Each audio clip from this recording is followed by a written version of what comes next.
¿Qué tal? ¿Cómo les va? Muy buenas noches para todos. Bienvenidos a Panorama U. Hasta las 21 horas vamos a repasar cuáles fueron los temas que se han posicionado en los medios de comunicación de la provincia de Mendoza y también en las redes sociales. Hacia el mediodía se posicionaban estos temas. Uno de ellos era el triunfo de Horacio Rodríguez Larreta en la ciudad de Buenos Aires.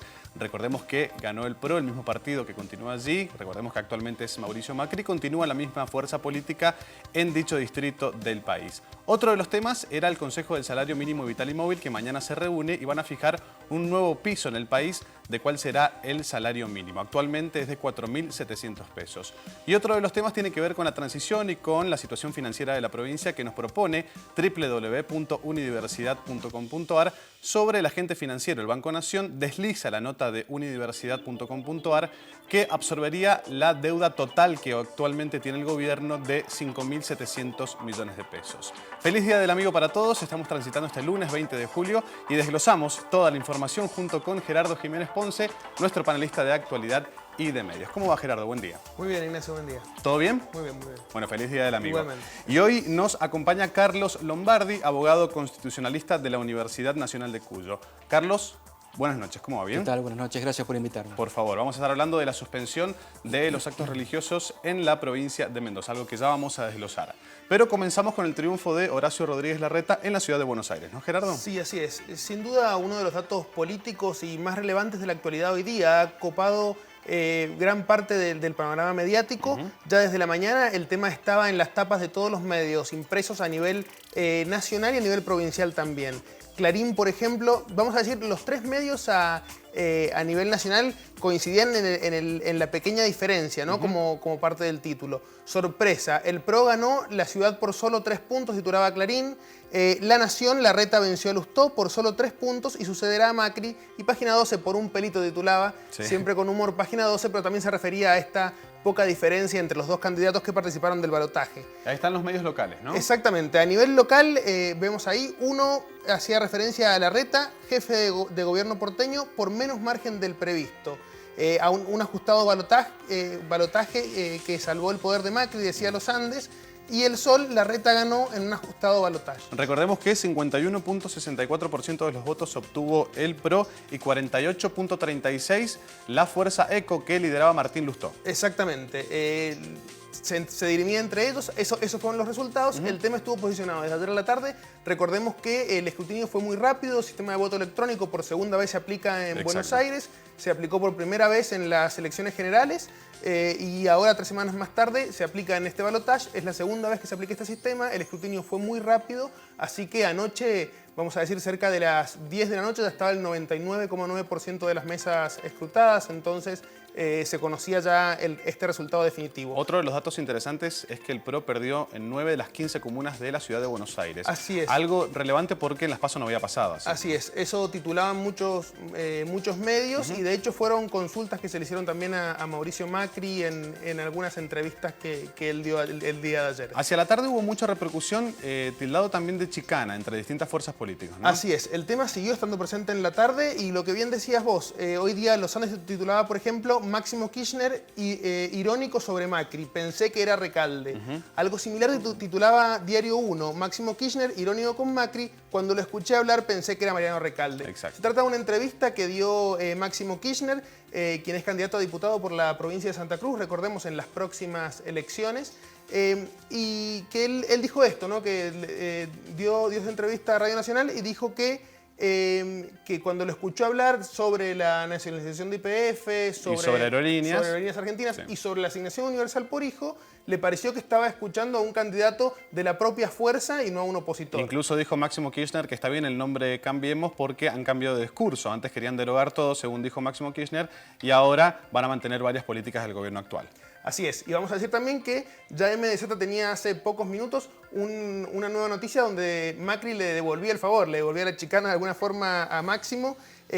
Había titulado que el Estado es para beneficio de la gente y no para darle laburo a la cámpora, dijo Macri. Totalmente. Haciendo referencia a que según sus declaraciones, que dio también en una entrevista, que el kirchnerismo ha utilizado el poder estatal para darle trabajo a un montón de militantes de la Cámara. La boleta en Santa Cruz va a ser Kirchner, porque Alicia Kirchner, la hermana del expresidente, va a ser candidata a gobernadora y Máximo a diputado nacional. Así es. Es un dato aledaño a lo que estábamos hablando de esta contienda política tras el triunfo del PRO en la ciudad de Buenos Aires. Pero nos metemos de lleno en la entrevista con Carlos Lombardi, le agradecemos de nuevo la visita y hablamos de este nuevo pedido de suspensión de actos religiosos en las escuelas de Mendoza, sobre todo las escuelas estatales. Esta presentación se hizo a la Dirección General de Escuelas, ¿no, Carlos? Correcto. Esta mañana personalmente concurrí a la Dirección General de Escuelas a presentar un reclamo administrativo con la finalidad que la autoridad escolar suspenda, en primer lugar, y retire del calendario escolar estas dos fiestas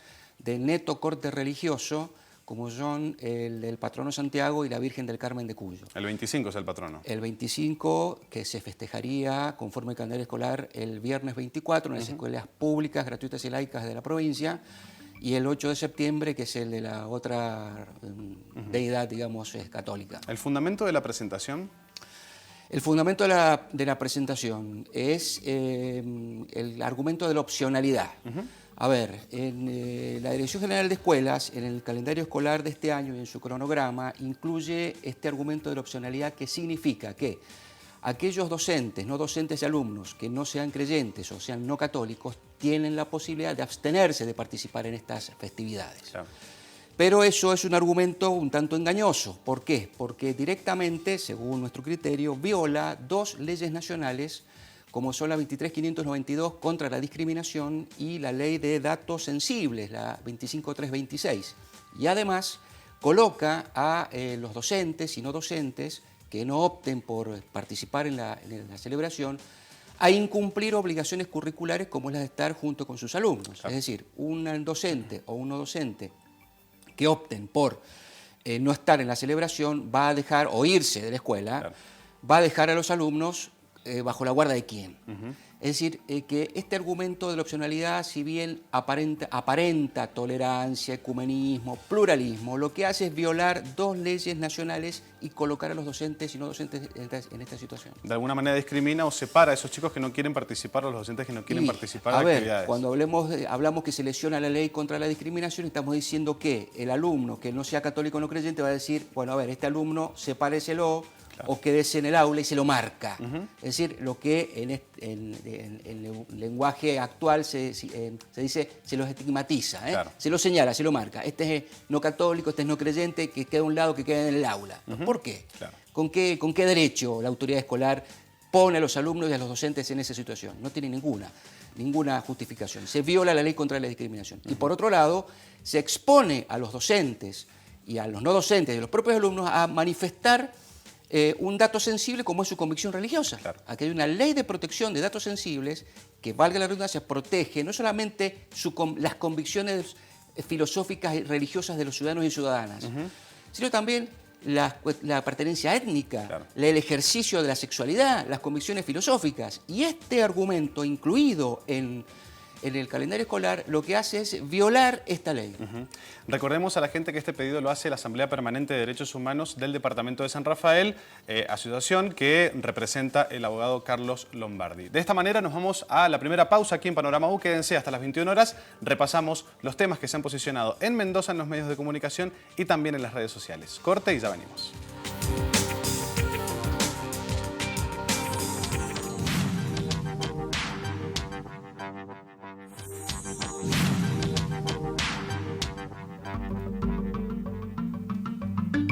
Seguimos aquí en Señal U. Recuerden que nos pueden seguir vía redes sociales. Estamos en Twitter, en @SeñalU, también en Facebook. Nos encuentran allí como Señal U, en www.señalu.tv y también en www.universidad.com.ar, donde se nuclean todos los medios de la Universidad Nacional de Cuyo. Y seguimos compartiendo temas y el Consejo del Salario es tema porque mañana se reúne y se fija la base del salario mínimo en el país, ¿no, Gerardo? Exactamente. La información que ha circulado hoy día en los medios de comunicación tiene que ver con que el Ministerio de Trabajo convocó al Consejo de Salario Mínimo, se trata del Consejo Nacional del Empleo, la Productividad y el Salario Mínimo Vital y Móvil. El Consejo se reúne desde el año 2004. Durante estos 11 años ha establecido un aumento de más del 1.200% en el salario mínimo. El último aumento, digamos, actualmente el salario mínimo está fijado en 4.716 pesos. Y la reunión fue en septiembre del año 2014. Exactamente. Se está anticipando un poco. En septiembre del 2014 se fijó para que a partir de enero del 2015 el salario mínimo fuese de ese monto. La idea es ahora que vuelva a reunirse el Consejo para volver a tratarlo. Esto se publicó hoy día en el Boletín Oficial, mañana se llevará a cabo. Totalmente. Y se espera un aumento cercano al 30% como fue en el año 2014. Y cambiamos de tema porque hoy habló el gobernador, no hablaba hace mucho. Recordemos que se está recuperando de una lesión en su pierna, se fracturó jugando al fútbol. Hoy, en un acto en Casa de Gobierno, volvió a hablar y habló básicamente de todo, porque los periodistas obviamente le preguntaron sobre todos los temas de coyuntura. Transición, política, la situación financiera de la provincia fueron los ejes de lo que habló Paco Pérez, ¿no? Así es. La semana pasada podríamos decir que el comentario entre los periodistas tenía que ver con la ausencia de Paco Pérez. Justamente querían hacerle muchas preguntas y no estaba. Esto se comentaba en las radios, en la televisión. Estaba convaleciente por el problema de salud que había tenido. Y hoy día se hizo presente en el Día de la Memoria Activa, a los 21 años del atentado a la AMIA. Exacto. Se conmemoraban y se realizó un homenaje a las víctimas de la AMIA. Aquí en Mendoza se realiza habitualmente todos los años. Y como bien decías, el gobernador habló de muchos temas. Ahí estamos viendo la portada de MDZ. Reapareció Pérez y dijo a Cornejo cómo salir de la crisis. Exacto. Este es uno de los temas, como bien lo decía, se refirió a la transición, se refirió al próximo gobierno y le dio consejos, si se quiere, a Cornejo para salir de la crisis. Sobre todo por el tema jubilados, ¿no? De esta jubilación masiva que quiere hacer Cornejo comparándose con la municipalidad de Godoy Cruz. Bueno, ¿algún consejo le dio Paco Pérez en este sentido? Sí, lo que aseguró es que nadie se va a jubilar voluntariamente. Dice que ellos ya intentaron hacerlo y que no hubo respuesta. Sí.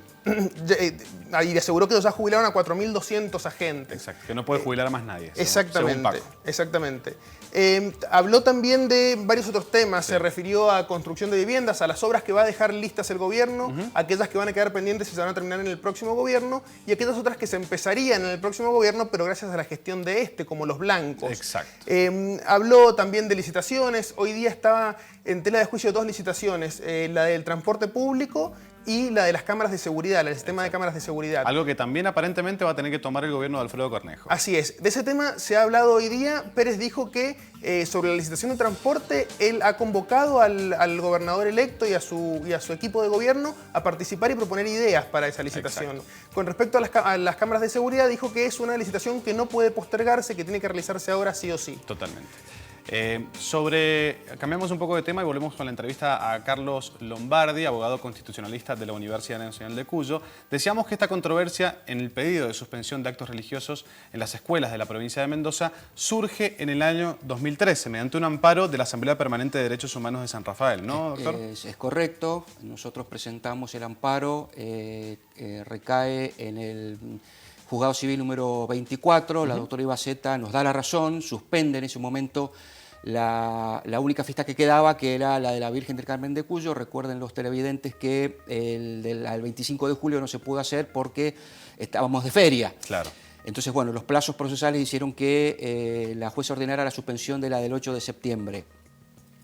Esa primera sentencia, que fue a favor de la PDH, fue apelada por la Dirección General de Escuelas, recayó en la Cuarta Cámara de Apelaciones en lo Civil y la Cuarta Cámara revoca la sentencia y dispone que se sigan celebrando estas fiestas en las escuelas públicas gratuitas y laicas de la provincia. De ahí viene la presentación de hoy, ¿no? De ahí, claro, está conectado, digamos. Esa segunda sentencia de Cámara, nosotros presentamos ante la Corte, contra esa sentencia, un recurso de casación en la Suprema Corte de Justicia de Mendoza, que actualmente está para estado de resolver. Bien. Paralelo a eso, presentamos hoy el reclamo en la Dirección General de Escuelas. Es un reclamo administrativo, Totalmente. No tiene nada que ver con lo judicial. ¿Por qué tiene dos caminos, uno judicial y uno administrativo hacia el gobierno? Porque el primer camino se optó por el amparo, después de un largo recorrido administrativo, porque hubo un primer reclamo administrativo ante la DGE que no tuvo respuestas, por eso recurrimos a la justicia.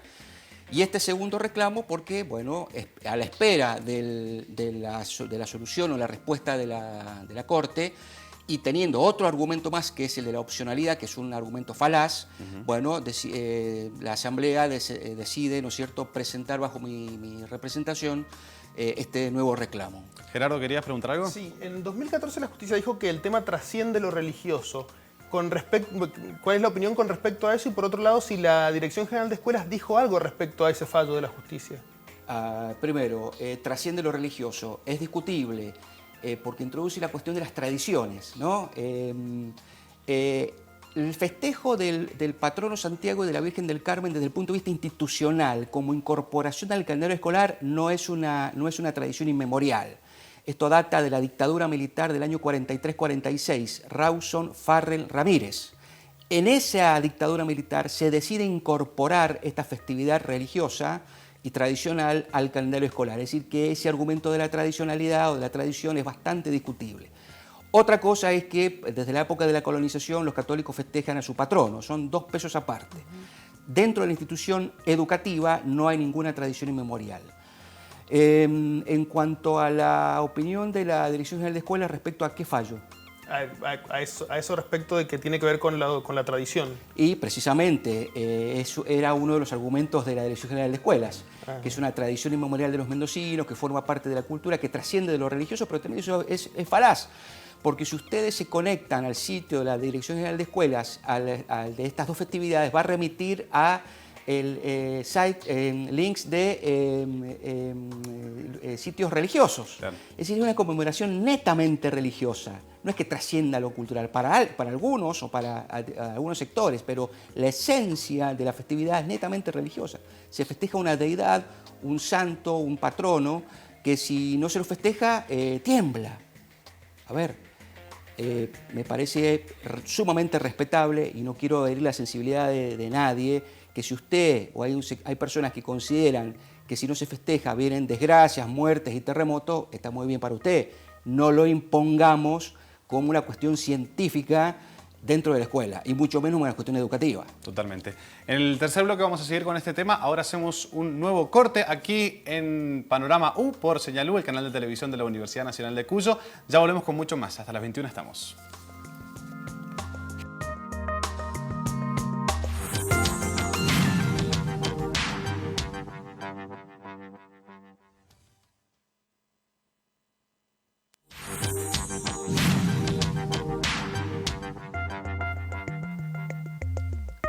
Seguimos aquí en Panorama U, www.universidad.com.ar. Hoy nos plantea un tema sobre el agente financiero del gobierno, sobre la situación financiera del gobierno de Francisco Pérez, y también habla de la transición entre el gobierno de Francisco Pérez y Alfredo Cornejo. El título tiene que ver con que en las manos del Banco Nación aparentemente está la deuda de la provincia, ¿no, Gerardo? Sí, en manos de la Nación, claro. Es el título de Universidad. Una nota de Jorge Fernández Rojas que, como bien decías, refiere a la transición, principalmente en lo económico, pero la transición en general, y que un poco analiza cuál es el destino inmediato del Estado provincial. Totalmente. Bueno, se habla de 5.700 millones de pesos, que es en su totalidad la deuda que tiene el gobierno con proveedores y demás, que aparentemente la va a absorber el Banco Nación si se renegocia el contrato con dicho agente financiero.